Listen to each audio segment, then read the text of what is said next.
बोलो भागवत भगवान की जय। सप्तम स्कंद 9वां अध्याय। प्रहलाद जी के द्वारा नरसिंह भगवान की स्तुति। नारद जी कहते, इस प्रकार ब्रह्मा शंकर आदि सभी देवगण नरसिंह भगवान के क्रोधावेश को शांत न कर सके और न उनके पास जा सके। किसी को उनका शोर नहीं दिखता था। देवताओं ने उन्हें शांत करने के लिए स्वयं लक्ष्मी जी को भेजा। उन्होंने जाकर जब नरसिंह भगवान को यह महान अद्भुत रूप देखा, तब भयवश वे भी उनके पास तक न जा सकी। उन्होंने ऐसा अनूठा रूप न कभी देखा न सुना ही था। तब ब्रह्मा जी ने अपने पास ही खड़े प्रहलाद को यह कहकर भेजा, बेटा तुम्हारे पिता पर ही तो भगवान कुपित हुए थे। अब तुम ही उनके पास जाकर उन्हें शांत करो। भगवान के परम प्रेमी प्रहलाद जो आज्ञा कहकर अपने धीरे से भगवान के पास जाकर हाथ जोड़कर पृथ्वी पर साष्टांग लौट गए। नरसिंह भगवान ने देखा, नन्हा सा बालक मेरे चरणों के पास पड़ा हुआ है। उनका हृदय दया से भर गया। उन्होंने प्रहलाद को उठाकर उनके सिर पर अपना हाथ और कमल रख दिया तो काल सर्प से भयभीत पुरुषों को अभय दान करने वाला है। भगवान के कर कमलों का स्पर्श होते ही उनके बचे कुछ अशुभ संस्कार भी छड़ गए। तत्काल उन्हें परमात्म तत्व का साक्षात्कार हो गया। उन्होंने बड़े प्रेम और आनंद में मग्न होकर भगवान के चरण कमलों को अपने हृदय में धारण किया। उस समय उनका सारा शरीर पुलकित हो गया। हृदय प्रेम की धारा प्रभावित होने लगी। नेत्रों से आनंद अश्रु झरने लगे। प्रहलाद जी भावपूर्ण हृदय और निर्निमेष नैनों से भगवान को देख रहे थे। भाव समाधि से स्वयं एकाग्र हुए मन के द्वारा उन्होंने भगवान के गुणों का चिंतन करते हुए प्रेम गदगद वाणी से स्तुति की। प्रहलाद जी ने कहा, ब्रह्मा आदि देवता ऋषि मुनि सिद्ध पुरुषों की बुद्धि निरंतर सत्वगुण में ही स्थित रहती है, फिर भी वे अपने धारा प्रवाह स्तुति और अपने विविध गुणों से आपकी अब तक भी संतुष्ट नहीं कर सके। फिर मैं तो घोर असुर जाति में उत्पन्न हुआ हूँ, क्या आप मुझसे संतुष्ट हो सकते हैं? मैं समझता हूँ कि धन कुलीनता रूप तप विद्या ओज तेज प्रभाव बल पौरुष बुद्धि योग ये सभी गुण परम पुरुष भगवान को संतुष्ट करने में समर्थ नहीं है, परंतु भक्ति से तो भगवान गजेंद्र पर भी संतुष्ट हो गए थे। मेरी समझ में से 12 गुणों से युक्त ब्राह्मण भी यदि भगवान कमलनाथ के चरण कमलों से विमुख हो तो उसमें यह चांडाल श्रेष्ठ है, जिसने अपने मन वचन कर्म और धन और प्राण भगवान के चरणों में समर्पित कर रखा है। क्योंकि वह चांडाल तो अपने कुल तक को पवित्र कर देता है और बड़प्पन का अभिमान रखने वाला ब्राह्मण अपने को भी पवित्र नहीं कर सकता। सर्वशक्तिमान प्रभु अपने स्वरूप के साक्षात्कार से ही परिपूर्ण है। उन्हें अपने लिए शूद्र पुरुषों से पूजा ग्रहण करने की आवश्यकता नहीं है। वे कर्णावसी भोले भाले भक्तों के हित के लिए द्वारा की हुई पूजा स्वीकार कर लेते हैं। जैसे अपने मुख का सौंदर्य दर्पण में देखने वाली प्रतिबिंब को भी सुंदर बना देता है, वैसे ही भक्त भगवान के प्रति जो जो सम्मान प्रकट करता है वैसे प्राप्त होता है। इसलिए सर्वदा योग अनाधिकारी होने पर भी मैं बिना किसी शंका के अपनी बुद्धि के अनुसार सब प्रकार से भगवान की महिमा का वर्णन कर रहा हूँ। इस महिमा के गान का ही ऐसा प्रभाव है कि अविद्यावश संसार चक्र में पड़ा हुआ जीव तत्काल पवित्र हो जाता है। भगवान आप सतगुण के आश्रय हैं। ये ब्रह्मा आदि सभी देवता आपके आज्ञाकारी भक्त हैं। हम दैत्यों की तरह आपसे द्वेष नहीं करते प्रभु। आप बड़े बड़े सुंदर सुंदर अवतार ग्रहण करके इस जगत के कल्याण अभ्युदय के लिए तथा आत्मानंदन की प्राप्ति कराने के लिए अनेकों प्रकार की लीलाएं करते हैं। जिस असुर को मारने के लिए अपने लिए क्रोध किया था वह मारा जा चुका है। अब आप अपना क्रोध शांत कीजिए। जैसे भिक्षु आपकी मृत्यु से सज्जन भी सुखी होते हैं, वैसे इस दैत्य के संहार से सभी लोगों को बड़ा सुख मिला है। अब सब आपके शांत स्वरूप के दर्शन की बाट जो रहे हैं। नरसिंह देव भय से मुक्त होने के लिए भक्तजन आपके इस रूप का स्मरण करेगा। परमात्मा नाम आपका मुख बड़ा भावना है। आपकी जीभ लपलाई आंखें सूर्य के समान है। भौएं चढ़ी हुई हैं, बड़ी पहनी दाढ़ें, हाथों की माला खून से लथपथ, गर्दन के बाल वर्षे की तरह सीधे खड़े खान, दिग्वजहों को भी भयभीत देने वाला सिंहनाद और शत्रुओं को फाड़ देने वाला। आपकी नखों को देखकर मैं तनक भी भयभीत नहीं हुआ हूँ। दीन बंधु में भयभीत तो हूँ, केवल उस समय उग्र संसार चक्र में पिसने से मैं अपने कर्म पाशों से बंद कर इन भयंकर जंतुओं के बीच में डाल दिया गया हूँ। मेरे स्वामी आप प्रसन्न होकर मुझे कब अपने चरण कमलों में बुलाएंगे, जो समस्त जीवों की एकमात्र शरण और मोक्ष स्वरूप है। अनंत में जिन जिन योनियों में गया उन सभी योनियों में प्रिय के वियोग अप्रिय के संयोग से होने वाले शोक की आग में झुलसता रहा। उन दुखों को मिटाने की जो दवा है वह भी दुख रूपी है। मैं न जाने कब से अपने से अतिरिक्त वस्तुओं को आत्मा समझ कर इधर उधर भटक रहा हूँ। अब आप में ऐसा साधन बतलाइए जिससे कि आपकी सेवा भक्ति प्राप्त कर सकूँ। प्रभु आप हमारे प्रिय अहेतुक हैं, हितैषी सुहृदय। आप ही वास्तव में सबके परमाराध्य हैं। मैं ब्रह्मा जी के द्वारा गाई हुई आपकी लीला कथाओं का गान करता हुआ बड़ी सुगमता से राग आदि प्राकृतिक गुणों से मुक्त होकर इस संसार की कठिनाइयों को पार कर जाऊंगा। क्योंकि आपके चरण युगलों में रहने वाले परम हंस महात्माओं का संग तो मुझे मिलता ही रहेगा। भगवान नरसिंह इस श्लोक में दुखी जीवों का दुख मिटाने के लिए जो उपाय मानना है वह आपके उपेक्षा करने पर एक क्षण के लिए ही होता है। यहाँ तक कि माँ बाप बालक की रक्षा नहीं कर सकते, औषधि रोग नहीं मिटा सकती, समुद्र में डूबते हुए को नौका नहीं बचा सकती। सत्य आदि गुणों के कारण भिन्न भिन्न स्वभाव के जितने भी ब्रह्मादि श्रेष्ठ और कालादि घनिष्ठ करता है उनको प्रेरित करने वाले आप ही हैं। वे आपकी प्रेरणा से जिस आधार में स्थित होकर, जिस निमित्त से, जिन मिट्टी आदि उपकरणों से, जिस समय, जिन साधनों के द्वारा, जिस अदृष्ट आदि की सहायता से, जिस प्रयोजन के उद्देश्य से, जिस विधि से जो कुछ उत्पन्न करते हैं या रूपांतरित करते हैं, वे सब यह सब आपका ही स्वरूप है। पुरुष की अनुमति से काल के द्वारा गुणों में शोभ होने पर माया मन प्रधान है लिंग शरीर का निर्माण करती है। यह लिंग शरीर बलवान कर्म में अनेक नाम रूपों में आसक्त छंदोमय है। यही अविद्या के द्वारा कल्पित मन 10 इंद्रियां, 5 तन्मात्राएं, 16 विकार रूपारों से युक्त संसार चक्र है। जन्म मृत्यु पर प्रभु आप भिन्न रहकर ऐसा कौन पुरुष है जो इस मन रूप संसार चक्र को पार कर जाए। सर्वशक्तिमान प्रभु आप इस 16 ओंकारों के संसार चक्र में डालकर ईख के समान मुझे पेड़ रही है। आप अपनी चेतन शक्ति से बुद्धि के समस्त गुणों को सर्वदा पराजित रखते हैं और काल रूप से संपूर्ण साध्य साधनों को अपने अधीन रखते हैं। मैं आपकी शरण में आया हूँ, आप मुझे इससे बचाकर अपनी सन्निधि में खींच लीजिए। भगवान जिनके लिए संसारी लोग बड़े लालायित रहते हैं, स्वर्ग में मिलने वाली समस्त लोकपालों की वह आयु लक्ष्मी ऐश्वर्य मैंने खूब देख लिए। जिस समय मेरे पिता तनिक क्रोध करके हंसते थे, उनमें से कोई भौएं टेढ़ी मेढ़ी हो जाती तो उनकी स्वर्ग की संपत्तियों के लिए कहीं ठिकाना नहीं रह जाता। वे लुटती फिरती हैं, किंतु आपने मेरे इस पिता को भी मार डाला। इसलिए मैं ब्रह्मलोक तक की आयु लक्ष्मी ऐश्वर्य और इंद्रिय भोग जिन्हें संसार के प्राणी चाह करते हैं नहीं चाहता, क्योंकि मैं जानता हूँ अत्यंत शक्तिशाली काल का रूप धारण करके आपने उन्हें ग्रस्त रखा है। इसलिए मुझे आप अपने दासों की सन्निधि में ले चलिए।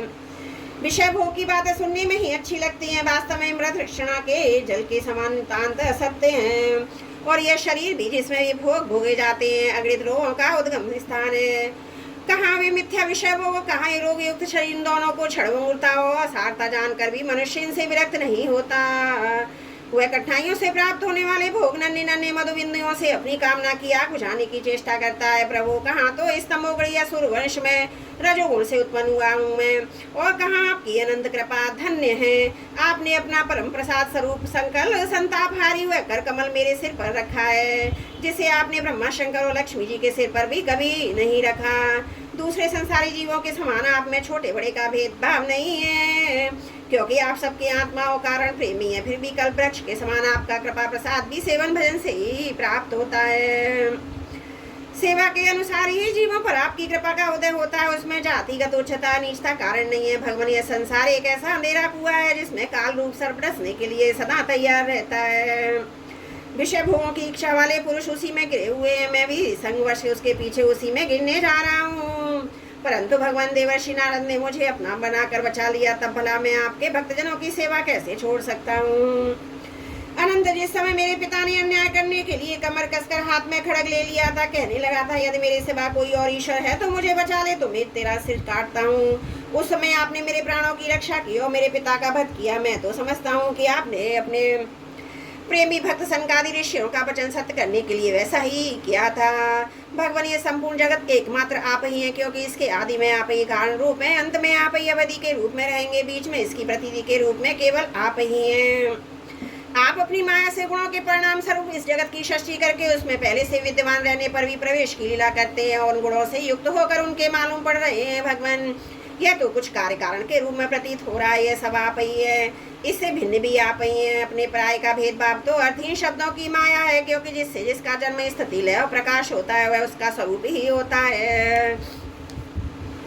जैसे बीज और वृक्ष कारण हो कार्य की दृष्टि भिन्न भिन्न है, तो भी गंतन मात्र की दृष्टि से दोनों एक ही है। भगवान आप इस संपूर्ण विश्व को स्वयं ही अपने में समेट कर आत्मा सुख का अनुभव करते हुए निष्क्रिय होकर प्रलयकालीन जल में शयन करते हैं। उस समय अपने स्वसिद्ध योग के द्वारा वह दृष्टि को बंद कर आप अपने स्वरूप के प्रकाश में निद्रा को विलीन कर लेते हैं और तुरी ब्रह्म पद स्थित रहते। उस समय आप ना तो तमोगुण से ही युक्त होते हैं, ना विषयों की स्वीकार करते हैं। आप अपनी काल शक्ति से प्रकृति के गुणों को प्रेरित करते हैं, इसलिए ब्रह्मांड आपका ही शरीर है। पहले ये आप में ही लीन था, जब प्रलयकालीन जल के भीतर शेष सैया पर शयन करने वाले अपने योग निद्रा की समाधि त्याग दी, तब वट के बीच से विशाल वृक्ष के समान आपकी नाभि से ब्रह्मांड कमल उत्पन्न हुआ। उस पर सूक्ष्मदर्शी ब्रह्मा जी प्रकट हुए। जब उनके कमल के सिवा और कुछ भी दिखाई न पड़ा, तब अपने में ही बीज रूप में व्याप्त आपको वे जान न सके और आपको अपने से बाहर समझ कर के भीतर घुसकर 100 वर्षों तक ढूंढते रहे, परंतु वहाँ उन्हें कुछ नहीं मिला। यह ठीक ही है, क्योंकि अंकुर उगाने पर उसमें व्याप्त बीज को कोई बाहर नहीं देख सकता। ब्रह्मा को बड़ा आश्चर्य हुआ। वे हार कर कमल पर बैठ गए। बहुत समय बीतने पर तीव्र तपस्या करने से जब उनका हृदय शुद्ध हो गया, तब उन्हें भूत इंद्रिय अंतकरण अपने शरीर में ओतप्रोत से स्थित हुआ आपके सूक्ष्म रूप का साक्षात्कार हुआ। ठीक वैसे ही जैसे पृथ्वी में व्याप्त उसकी अति सूक्ष्म तन्मात्रा गंध का होता है। विराट पुरुष शस्त्रों, मुख, चरण, सिर, हाथ, जंगा, नासिका, मुख, कान, नेत्र, आभूषण आयुधों से संपन्न था। 14 लोग उसके लिए विभिन्न अंगों के रूप में शोभामान थे। वह भगवान की एक लीलामयी मूर्ति थी। उसे देखकर ब्रह्मा जी को बड़ा आनंद हुआ। रजोगुण, तमोगुण वो मधु और केटव नाम के 2 बड़े बलवान देते थे। तब वे वेदों को चुरा कर ले गए। तब आपने हैग्रीव अवतार ग्रहण किया। उन दोनों को मारकर सतगुरु रूप श्रुतियां ब्रह्मा जी को लौटा दी। वह सतगुण ही आपका अनंत प्रिय शरीर है। महात्मा लोग इस प्रकार वर्णन करते हैं। पुरुषोत्तम, इस प्रकार आप मनुष्य, पशु, पक्षी, ऋषि, देवता और मत्स्य आदि अवतार लेकर लोगों का पालन और विश्व के द्रोहियों का संहार करते हैं। उन अवतारों के द्वारा आप प्रत्येक युग में उसके धर्मों की रक्षा करते हैं। कलयुग में आप छिपकर गुप्त रूप से ही रहते हैं, इसलिए आपका एक नाम है त्रियुग भी है। वैकुंठनाथ, मेरे मन की बड़ी दुर्दशा है। पाप वासनाओं से कलुषित हूँ, स्वयं भी अत्यंत दुष्ट है। यह प्राही कामनाओं के कारण आतुर रहता है। हर्ष, शोक, भय, लोक परलोक, धन, पत्नी, पुत्र आदि की चिंताओं से व्याकुल रहता है। इसे आपकी लीला कथाओं में तो रस ही नहीं मिलता। इसके मारे में दीन हो रहा हूँ। ऐसे मन में आपके स्वरूप का चिंतन कैसे करूँ? अच्युत, यह कभी ना खाने वाली जीभ मुझे स्वादिष्ट रसों की ओर खींचती रहती है। जनेंद्रियां सुंदरी स्त्री की ओर, त्वचा कसमों का स्पर्श, पेट भोजन की ओर, कान मधुर संगीत की ओर, नासिका भीनी भीनी सुगंध की ओर, और ये चपल नेत्र सौंदर्य की ओर मुझे खींचते रहते हैं। इनके सिवा कर्मेंद्रियां भी अपने विषयों की ओर ले जाने की ओर लगाती रहती है। मेरी तो यह दशा ही हो रही है जैसे किसी पुरुष की बहुत सी पत्नियां उसे अपने अपने शयन गृह में ले जाने के लिए चारों ओर से घसीट रही हो। इस प्रकार ये जीव अपने कर्मों के बंधन में पड़कर इस संसार रूप बैतरणी नदी में गिरा हुआ है। जन्म से मृत्यु, मृत्यु से जन्म, दोनों के द्वारा कर्म भोग करते करते भयभीत हो गया है। अपना है पराया है। इस प्रकार के भेदभाव से युक्त होकर किसी से मित्रता करता है और किसी से शत्रुता। आप इस मूल जीव जाति की दुर्दशा देखकर करुणा से द्रवित हो जाइए। इस भव नदी से सर्वदा पार रहने वाले इन प्राणियों को भी पार लगा दीजिए। जगत गुरु, आप सृष्टि की उत्पत्ति, स्थिति और पालन करने वाले हैं। ऐसी अवस्था में इन जीवों को इस भय नदी के पार उतार देने में आपको क्या प्रयास है? दीन जनों के परम हितैषी प्रभु, भूले भटके मूढ़ ही महान पुरुषों के विशेष अनुग्रह पात्र होते हैं। हमें उसकी कोई आवश्यकता नहीं है, क्योंकि हम आपके प्रियजनों की सेवा में लगे रहते हैं। इसलिए पार जाने को हमें कभी चिंता नहीं रहती है। परमात्मा ने इस भव बैतरणी से पार करना लोगों के लिए अवश्य कठिन है, परंतु मुझे तो इससे तनिक भी भय नहीं है, क्योंकि मेरा चित्त इस बैतरणी में नहीं, आपकी उन लीलाओं के गान में मगन रहता है जो स्वर्गीय अमृत को भी तिरस्कृत करने वाली परमामृत स्वरूप है। मैं उन मूल प्राणियों के लिए शोक कर रहा हूँ जो आपके गुणगान से विमुख रहकर इंद्रियों के विषयों को माया में झूठा सुख प्राप्त करने के लिए अपने सिर पर सारे संसार का भार ढोते रहते हैं। मेरे स्वामी बड़े बड़े ऋषि मुनि तो प्राय अपनी मुक्ति के लिए निर्जन वन में जाकर मौन व्रत धारण कर लेते हैं। वे दूसरों की भलाई के लिए कोई विशेष व्रत नहीं करते, परंतु मेरी दशा तो दूसरी ही हो रही है। मैं इन भूले हुए असहाय गरीबों को छोड़कर अकेला मुक्त होना नहीं चाहता। इन भटकते हुए प्राणियों के लिए आपके सिवा कोई दूसरा सहारा नहीं दिखाई पड़ता। घर में फंसे हुए लोगों को तो मैं थुनादि का सुख मिलता है, वह अत्यंत तुच्छ दुख में ही है। जैसे कोई दोनों हाथों से कुछ रहा हो तो उस कुंडली में पहले से कुछ थोड़ा सा सुख मिलता है, परंतु पीछे से दुखी दुख होता है। किंतु ये भूली अज्ञानी मनुष्य बहुत दुख होने पर भी इन विषयों से आघाते नहीं है। इसके विरुद्ध धीर पुरुष जैसे खुजलाहट को सह लेते हैं, वैसे ही काम आदि वेगों को भी सह लेते हैं। सहने से इनका नाश होता है। पुरुषोत्तम मोक्ष के 10 साधन प्रसिद्ध है: मौन, ब्रह्मचर्य, शास्त्र श्रवण, तपस्या, स्वाध्याय, स्वधर्म पालन, युक्तियों से शास्त्रों की व्याख्या, एकांत सेवन, जप और समाधि। परंतु जिनकी इंद्रियां वश में नहीं है उनके लिए तो ये सब जीविका के साधन व्यापार मात्र रह जाते हैं, और दम्भियों के लिए तो ये जब तक उनकी पोल खुलती नहीं है तभी तक ये जीवन निर्वाह के साधन रहते हैं। और भंडाफोड़ हो जाने पर भी वही नहीं, वेदों ने बीज और अंकुर के समान आपके 2 रूप बताए, कार्य और कारण। वास्तव में आप प्राकृत रूप से रहित हैं, परंतु इन कार्यों कारण रूप को छोड़कर आपके ज्ञान का कोई और साधन भी नहीं है। काष्ठ मंथन के द्वारा जिस प्रकार अग्नि प्रकट होती है, उसी प्रकार योगी जन भक्ति योग को साधना से आपको कार्य और कारण दोनों में ही ढूंढ निकालते हैं। क्योंकि वास्तव में ये दोनों आपसे पृथक हैं नहीं, आपके स्वरूप ही हैं। अनंत प्रभु वायु अग्नि पृथ्वी आकाश जल वचन पंच मात्राएं प्राण इंद्रिय मन चित्त अहंकार संपूर्ण जगत और सगुण और निर्गुण सब कुछ केवल आप ही हैं। और तो क्या मन और वाणी के द्वारा जो कुछ निरूपण किया गया है वह सब आपसे पृथक नहीं है। समग्र कृति के आश्रय भगवान ये सप्तादि गुणों इन गुणों के परिणाम है। तो देवता मनुष्य एवं मन आदि कोई भी आपका स्वरूप जानने में समर्थ नहीं है, क्योंकि ये सब आदि अंत वाले हैं और आप अनादि और अनंत हैं। ऐसा विचार करके ज्ञानी जन शब्दों की माया से उपरत हो जाते हैं। परम पूज्य आपकी सेवा के 6 अंग हैं: नमस्कार, स्तुति, समस्त कर्मों का समर्पण, सेवा, पूजा, चरण कमलों का चिंतन और लीला कथा का श्रवण। इस शरण सेवा के बिना आपके चरण कमलों की भक्ति कैसे प्राप्त हो सकती है और भक्ति के बिना आपकी प्राप्ति कैसे होगी। प्रभु आप तो अपने परम प्रिय भक्तजनों के परमहंसों के ही सर्वस्व हैं। नारद जी कहते हैं, इस प्रकार भक्त प्रहलाद ने बड़े प्रेम से प्रकृति और प्राकृत गुणों से रहित भगवान के स्वरूपभूत गुणों का वर्णन किया। इसके बाद वे भगवान के चरणों में सिर झुकाकर चुप हो गए। नरसिंह भगवान का क्रोध शांत हो गया और वे बड़े प्रेम तथा प्रसन्नता से बोले। श्री नरसिंह भगवान ने कहा, परम कल्याण स्वरूप प्रहलाद, तुम्हारा कल्याण हो दैत्य श्रेष्ठ। मैं तुम पर अत्यंत प्रसन्न हूँ। तुम्हारी जो अभिलाषा हो मुझसे मांग लो। मैं जीवों की इच्छाओं को पूर्ण करने वाला हूँ। आयुष्मान जो मुझे प्रसन्न नहीं कर लेता उसे मेरा दर्शन मिलना बहुत ही कठिन है, परंतु जब मेरे दर्शन हो जाते हैं तब भी प्राणी के हृदय में किसी प्रकार की जलन नहीं रह जाती। मैं समस्त मनोरथों को पूर्ण करने वाला हूँ, इसलिए सभी कल्याणकामी परम भाग्यवान साधु जन जितेंद्रिय होकर अपनी समस्त वृत्तियों से मुझे प्रसन्न करने का ही यत्न करते हैं। असुर कुलभूषण प्रहलाद जी भगवान के अनन्य प्रेमी थे, इसलिए बड़े बड़े लोगों को प्रलोभन में डालने वाले वरों के द्वारा प्रलोभित किए जाने पर भी उन्होंने उनकी इच्छा नहीं की। बोलो भागवत भगवान की जय। सप्तम स्कंद 9वां अध्याय समाप्त। त्रुटियों के लिए क्षमा प्रार्थी हूँ। बोलो भागवत भगवान की जय। सप्तम स्कंद 10वां अध्याय प्रहलाद जी के राज्य अभिषेक और त्रिपुरदहन की कथा। नारद जी कहते हैं, प्रहलाद जी ने बालक होने पर भी यही समझा कि वरदान मांगना प्रेम भक्ति का विघ्न है, इसलिए कुछ मुस्कुराते हुए वे भगवान से बोले। प्रहलाद जी ने कहा, प्रभु मैं जन्म से ही विषय भोगों में आ सकता हूँ, मुझे इन वरों के द्वारा आप लुभाइए नहीं। मैं उन भोगों के संग से डर कर उनके द्वारा होने वाली तीव्र वेदना का अनुभव कर उनसे छूटने की अभिलाषा से ही आपकी शरण में आया हूँ। भगवान मुझ में भक्त के लक्षण आया है या नहीं, यह जानने के लिए आपने अपने भक्त को वरदान मांगने की ओर प्रेरित किया है।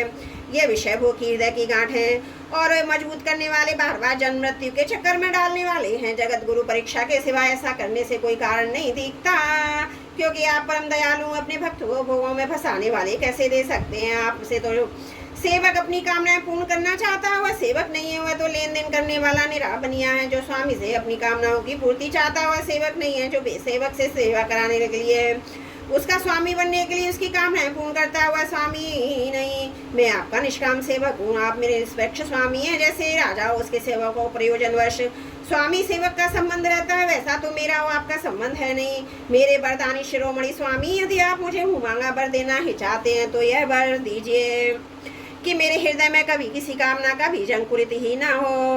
हृदय में किसी भी कामना के उदय होते ही इंद्रिय मन प्राण देह धर्म धैर्य बुद्धि लज्जा शीत तेज स्मृति और सत्य सबके सब नष्ट हो जाते हैं।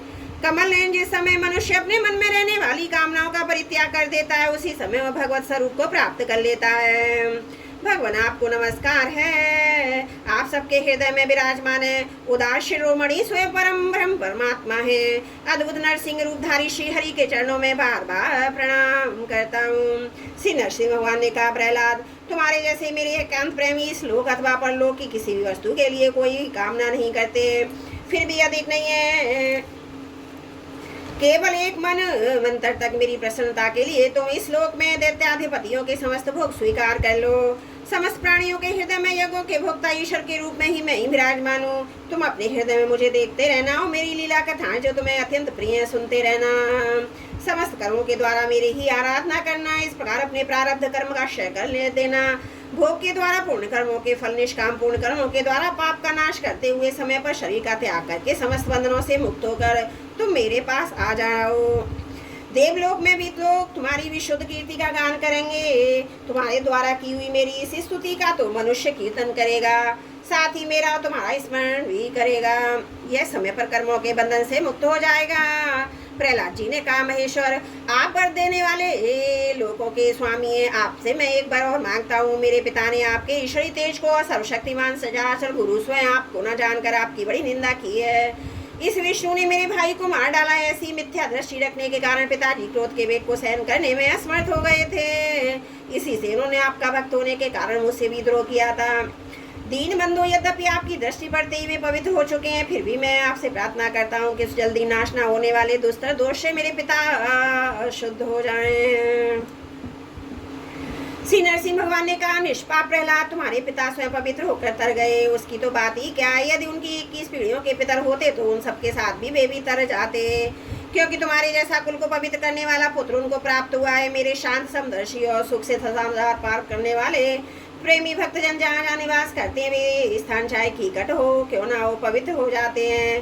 देवतीराज, मेरे भक्ति भाव से जिनकी कामनाएं नष्ट हो गई हैं, वे सर्वत्र आत्मभाव हो जाने के कारण छोटे बड़े किसी भी प्राणी को किसी भी प्रकार से कष्ट नहीं पहुंचाते। संसार को किसी भी प्रकार से कष्ट नहीं पहुंचाते। संसारी में जो लोग तुम्हारे अनुयायी होते हैं, वे भी मेरी भक्ति ही हो जाएंगे। बेटा, तुम मेरे भक्तों के आदर्श हो, यद्यपि मेरे अंगों का स्पर्श होने से तुम्हारे पिता पूर्ण रूप से पवित्र हो गए हैं, तथापि तुम उनकी अंत्येष्टि क्रिया करो। तुम्हारे जैसी संतान के कारण उन्हें उत्तम लोगों की प्राप्ति होगी। बस तुम अपने पिता के पद पर स्थित हो जाओ। वेदवादी मुनियों की आज्ञा के अनुसार मुझ में अपना मन लगाकर और मेरी शरण में रहकर मेरी सेवा के लिए ही अपने सारे कार्य करो। नारद जी कहते हैं, युधिष्ठिर, भगवान की आज्ञा के अनुसार प्रहलाद जी ने अपने पिता की अंत्येष्टि क्रिया की। इसके बाद श्रेष्ठ ब्राह्मणों ने उनका अभिषेक किया। इसी समय देवता ऋषि आदि के साथ ब्रह्मा जी ने नरसिंह भगवान को प्रसन्न बदन देखकर पवित्र वचनों के द्वारा उनकी स्तुति की और उनसे बात कही। ब्रह्मा जी ने कहा, देवताओं के आराध्य देव, आप सर्वंतर्यामी जीवों के जीवन दाता हो। मेरे भी पिता हैं। यह पापी दैत्य लोगों को बहुत ही सता रहा था। यह बड़े सौभाग्य की बात है कि आपने इसे मार डाला। मैंने इसे वर दे दिया था कि मेरी सृष्टि का कोई भी प्राणी तुम्हारा वध न कर सकेगा। इससे यह मतवाला हो गया था। तपस्या योग बल के कारण उच्छल होकर अपने वेद विधियों को छेद कर दिया था। यह भी बड़े सौभाग्य की बात है कि इसके पुत्र परम भागवत शुद्ध हृदय नन्हे से शिशु प्रहलाद को आपने मृत्यु के मुख से छुड़ा लिया, तथा यह भी बड़े आनंद और मंगल की बात है कि यह आपकी शरण में है। भगवान आपके इस नरसिंह रूप का ध्यान जो कोई एकाग्र मन से करेगा, उसे यह सब प्रकार के भव से बचा लेगा। यहाँ तक कि मरने की इच्छा से आई हुई मृत्यु भी उसका कुछ न बिगाड़ सकेगी। बोलो नरसिंह भगवान की जय। श्री नरसिंह भगवान बोले, ब्रह्मा जी, दैत्यों को ऐसा वर न दिया करें जो स्वभाव से ही क्रूर है। उनको दिया हुआ वर तो वैसा ही है जैसा सांपों को दूध पिलाना। नारद जी कहते हैं, दुष्ट नरसिंह भगवान, इतना कहकर ब्रह्मा जी के द्वारा की हुई पूजा को स्वीकार करके वही अंतर ध्यान समस्त प्राणियों के लिए आदर्श हो गए। इसके बाद प्रहलाद जी ने भक्त स्वरूप ब्रह्मा शंकर की तथा प्रजापति देवताओं की पूजा करके उन्हें माथा टेक कर प्रणाम किया। तब शुक्राचार्य आदि मुनियों के साथ ब्रह्मा जी ने प्रहलाद जी को समस्त दानवों और दैत्यों को अधिपति बना दिया। फिर ब्रह्मादि देवताओं ने प्रहलाद का अभिनंदन किया, उन्हें शुभ आशीर्वाद दिए। प्रहलाद जी ने भी यथायोग सबका सत्कार किया। वे लोग अपने अपने लोगों को चले गए। युधिष्ठिर, इस प्रकार भगवान के वे दोनों पार्षद जय और विजयदिति के पुत्र दैत्य हो गए थे। वे भगवान से वैरभाव रखते थे। उनके हृदय में रहने वाले भगवान ने उनका उद्धार करने के लिए उन्हें मार डाला। ऋषियों के शाप के कारण उनकी मुक्ति नहीं हुई। वे फिर से कुंभकर्ण और रावण के रूप में राक्षस हुए। उस समय भगवान श्री राम के पराक्रम से उनका अंत हुआ।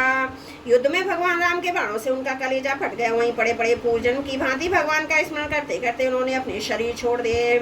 वे ही अब इस युग में शिशुपाल और दंत वक्र के रूप में प्रकट हुए हैं। भगवान के प्रति वैरभाव होने के कारण तुम्हारे सामने ही वे उनमें समा गए। युधिष्ठिर, श्री कृष्ण से शत्रुता रखने वाले सभी राजा अंत समय में श्री कृष्ण के स्मरण से तद्रुप होकर अपने पूर्वगत पापों से सदा के लिए मुक्त हो गए।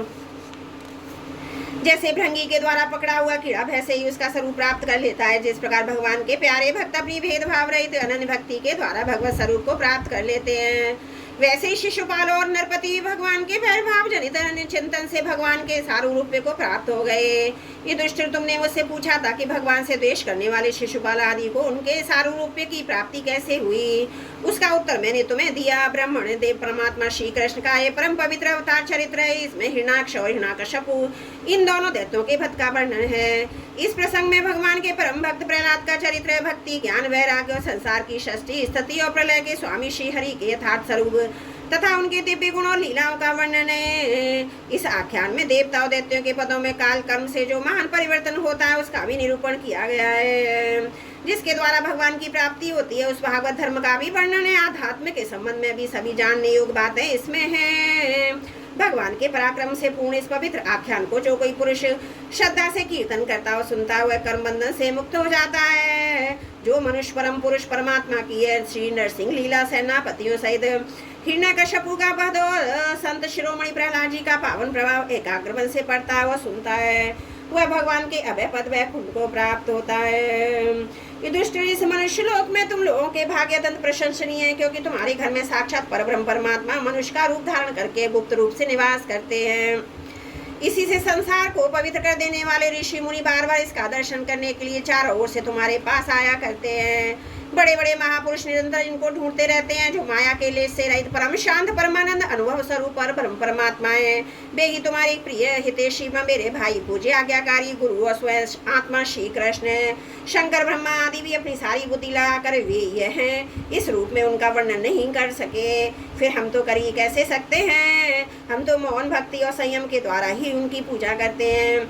कृपया हमारी ये पूजा स्वीकार करके भक्त वत्सल भगवान हम पर प्रसन्न हो। युधिष्ठिर, यही एकमात्र आराध्य देव है। प्राचीन काल में बहुत बड़े मायावी मायासुर ने जब रुद्रदेव की कमनीय कीर्ति में कलंक लगाना चाहा था, तब इन्हीं भगवान श्री कृष्ण ने फिर से उनके यश की रक्षा और विस्तार किया। राजा युधिष्ठिर ने पूछा, नारद जी, मैं दानव किस कार्य में जगदीश और रुद्रदेव का यश नष्ट करना चाहता था? भगवान श्री कृष्ण ने किस प्रकार उनके यश की रक्षा की, आप कृपा करके बतलाइए। नारद जी ने कहा, एक बार इन्हीं भगवान श्री कृष्ण से शक्ति प्राप्त करके देवताओं ने युद्ध में असुरों को जीत लिया था। उस समय सबके सब असुर मायावियों के परम गुरु मैं दानव की शरण में गए। शक्तिशाली मायासुर ने सोने चांदी लोहे के 3 विमान बना दिए। वे विमान क्या थे? 3 पुरी थे। वे इतने विलक्षण थे कि उनका आना जाना जान नहीं पड़ता था। उनमें अपरिमित सामग्रियां भरी हुई थी। युधिष्ठिर दैत्य सेनापतियों के मन में तीनों लोक और लोकपतियों के प्रति बैरभाव तो था ही। अब उसकी याद करके उन तीनों विमानों के द्वारा वे उनमें छिपे रहकर सबका नाश करने लगे। जब लोकपालों के साथ सारी प्रजा भगवान शंकर की शरण में गई और उनसे प्रार्थना की, प्रभु त्रिपुर में रहने वाले असुर हमारा नाश कर रहे हैं, हम आपके अतः देवादिदेव आप हमारी रक्षा कीजिए। उनकी प्रार्थना सुनकर भगवान शंकर ने कृपापूर्ण शब्दों में कहा, डरो मत। फिर उन्होंने अपने धनुष पर बाण चढ़ाकर तीनों पुरों पर छोड़ दिया। उनके उस बाण से सूर्यमंडल में निकलने वाली किरणों के समान अन्य बहुत से बाण निकले। उनमें से मानो आग की लपटें निकल रही थी। उनके कारण उन पुरों को दिखना बंद हो गया। उनके स्पर्श से सभी विमान निवासी निष्प्राण होकर गिर पड़े। महामावी, मैं बहुत से उपाय जानता था, वह उन दैत्यों को उठा लाया और अपने बनाए हुए अमृत के कुएं में डाल दिया। उससे अमृत रस का स्पर्श होते ही असुरों का शरीर अत्यंत तेजस्वी और वज्र के समान सुदृढ़ हो गया। वे बादलों के विदीर्ण करने वाली बिजली की आग की तरह उठ खड़े हुए।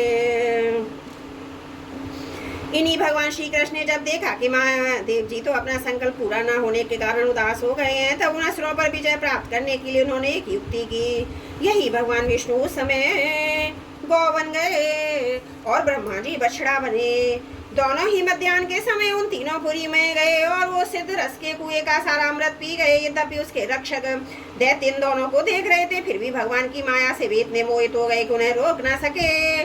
तब उपाय जानने वालों में श्रेष्ठ मायासुर को यह बात मालूम हुई। तब भगवान की इस लीला का स्मरण करके उसे कोई शोक न हुआ। शोक करने वाले अमृत रक्षकों से उसने कहा, भाई देवता, असुर, मनुष्य अथवा कोई भी प्राणी अपने पराये और दोनों के लिए जो प्रारब्ध का विधान है उसे मिटा नहीं सकता। जो होना था हो गया, शोक करके क्या करना। इसके बाद भगवान श्री कृष्ण अपनी शक्तियों के द्वारा भगवान शंकर के युद्ध की सामग्री तैयार की। उन्होंने धर्म से रथ, ज्ञान से सारथी, वैराग्य से ध्वजा, ऐश्वर्य से घोड़े, तपस्या से धनुष, विद्या से कवच, क्रिया से बाण और अपनी अन्य शक्तियों से अन्य वस्तुओं का निर्माण किया। इन सामग्रियों से सज कर भगवान शंकर रथ पर सवार हुए एवं धनुष बाण धारण किया। भगवान शंकर ने अभिजीत मुहूर्त में धनुष बाण चढ़ाया था। उन तीनों दुर्वेद विमानों को भस्म कर दिया। युधिष्ठिर, उसी समय स्वर्ग में दुंदुभियां बजने लगी। सैकड़ों विमानों की भीड़ लग गई। देवता, ऋषि, पितर और सिद्धेश्वर आनंद से जय जयकार करते हुए पुष्पों की वर्षा करने लगे।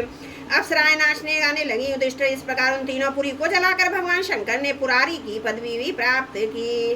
ब्रह्मादि की स्तुति करते हुए अपने धाम को चले गए। आत्मस्वरूप जगत गुरु भगवान श्री कृष्ण इस पार अपनी माया से जो मनुष्यों की सी लीलाएं करते हैं, ऋषि लोग उन्हीं अनेकों लोग पावन लीलाओं का गान किया करते हैं। बताओ अब मैं तुम्हें और क्या सुनाऊं। बोलो भागवत भगवान की जय। सप्तम स्कंद 10वां अध्याय समाप्त। त्रुटियों के लिए क्षमा चाहती हूँ।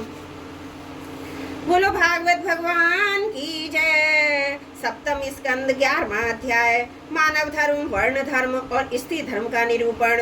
श्री सुखदेव जी कहते हैं, भगवान में प्रहलाद जी के साधु समाज में सम्मानित पवित्र चरित्र सुनकर संत शिरोमणि युधिष्ठिर को बड़ा आनंद हुआ। उन्होंने नारद जी से और भी पूछा।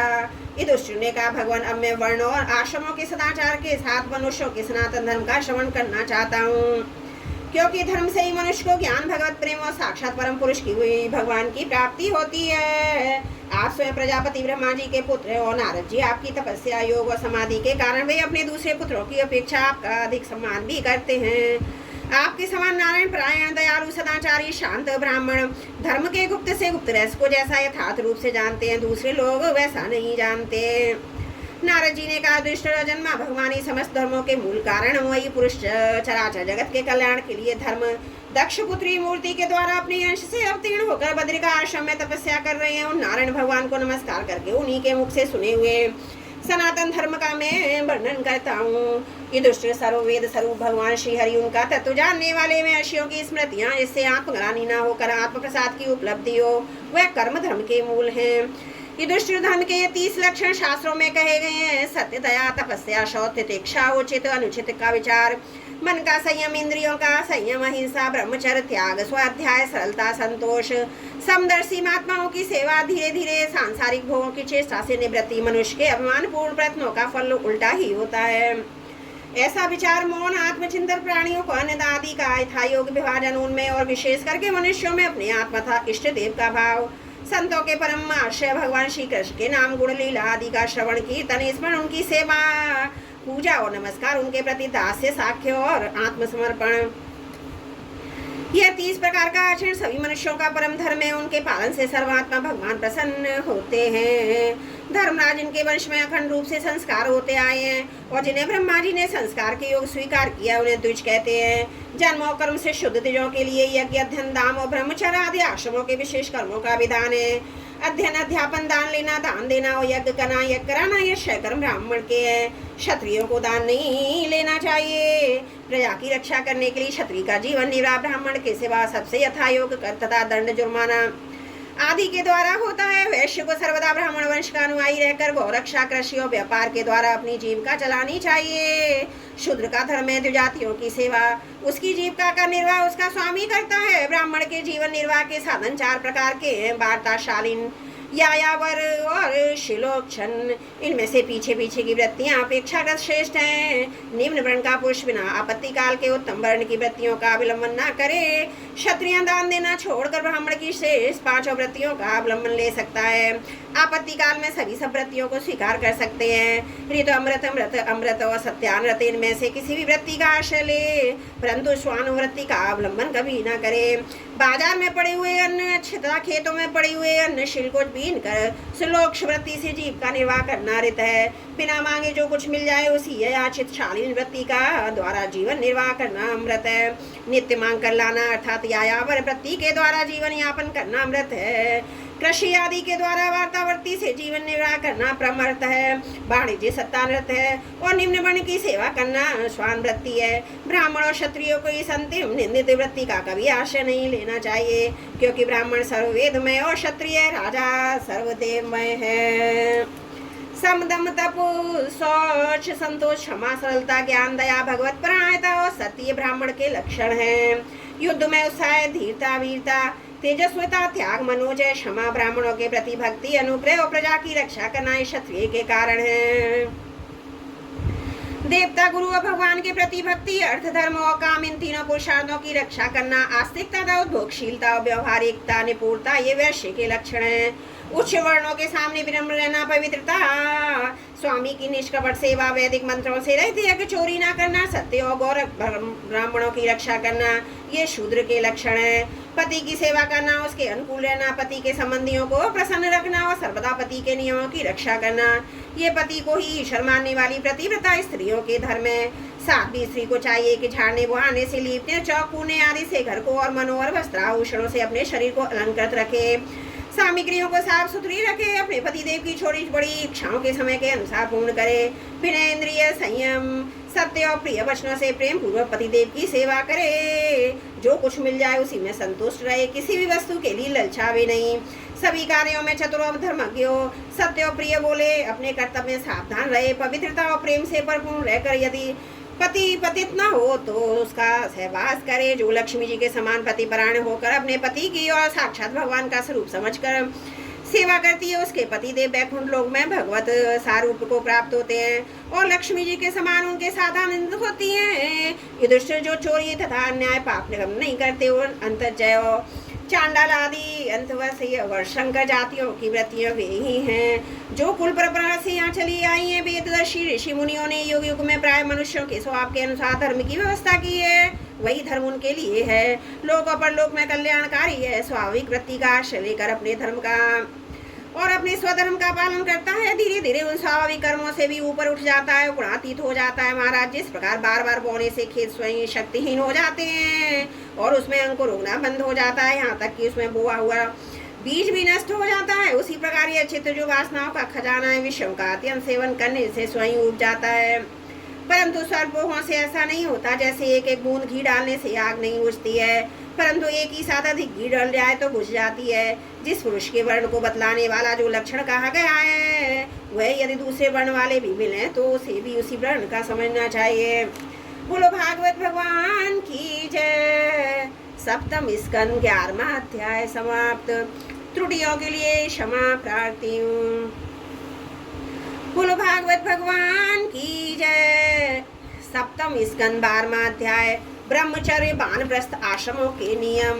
नारद जी कहते हैं, धर्मराज, गुरुकुल में निवास करने वाले ब्रह्मचारी अपनी इंद्रियों को वश में रखकर दास के समान अपने को छोटा माने, गुरुदेव के चरणों में सुदृढ़ अनुराग रखें, उनके हित के कार्य करता रहे। सायकाल और प्रातः काल गुरु, अग्नि, सूर्य, श्रेष्ठ देवताओं की उपासना करे और मौन होकर एकाग्रता से गायत्री का जप करता हुआ दोनों समय की संध्या करे। गुरुजी जब बुलावे तभी पूर्णतया अनुशासन में रहकर उन्हें वेदों का स्वाध्याय करे। पाठ के प्रारंभ अंत में उनके चरणों में सिर टेक कर प्रणाम करे। शास्त्र की आज्ञा के अनुसार मेखला, मर्ग, चर्म, वस्त्र, जटा, दंड, कमंडल या गोपति तथा हाथ में कुश धारण करे। सायकाल और प्रातः काल भिक्षावन कर लावे उसे गुरु जी को समर्पित कर दे। बे आज्ञा दे तब भोजन करे, यदि कभी आज्ञा ना दे तो उपवास कर ले। अपने शील की रक्षा करे, थोड़ा खाए, अपने कामों को निपुणता के साथ करे। श्रद्धा रखे, इंद्रियों को अपने वश में रखे। स्त्रियों के वश में रहने वालों के साथ जितनी आवश्यकता हो उतना ही व्यवहार करे। जो ग्रस्त नहीं है और ब्रह्मचर्य का व्रत लिए हुए हैं उसे स्त्रियों की चर्चा से ये अलग रहना चाहिए। इंद्रियां बड़ी बलवान है, ये प्रयत्न पूर्वक साधन करने वालों के मन को भी शुद्ध करके खींच लेती है। युवक ब्रह्मचारी युक्ति गुरु पत्नियों से बाल जुड़वाना, शरीर मलवाना, स्नान करवाना, उपटन लगवाना आदि कार्य ना करावे। स्त्रियां आग के समान है, पुरुष घी के घड़े के समान है। एकांत में तो अपनी कन्या के साथ भी नहीं रहना चाहिए, जब वह एकांत में हो तब भी आवश्यकता के अनुसार ही उसके पास रहना चाहिए।